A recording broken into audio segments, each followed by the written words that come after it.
नमस्कार friends, welcome to my mini blogs. तर आज मी तुमच्यासाठी दुधी भोपळ्याची भाजीची रेसिपी घेऊन आलेली आहे.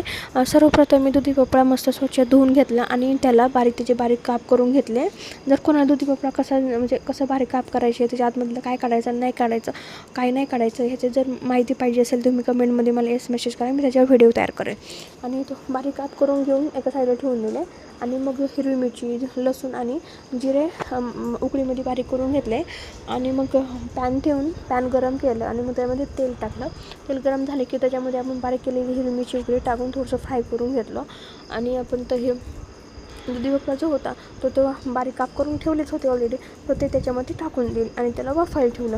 पण मला ॲक्च्युली मला समजलं नसेल किंवा ते कोवळं दिसताना कोवळंच होता, पण तो लवकर शिजायलाच तयार नव्हता. मग मी वाफे शिजवून दिलं, पण ते शिजतच नव्हतं.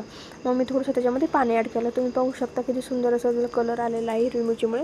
आणि मग मी त्याच्यानंतर मग पाणी टाकून थोडं शिजवून घेतलं आणि त्याच्यामध्ये 2 चमचे बारीक केलेलं कुट्टं टाकलं आणि अशा प्रकारे आपली भोपळ्याची भाजी तयार झालेली आहे. थँक्यू.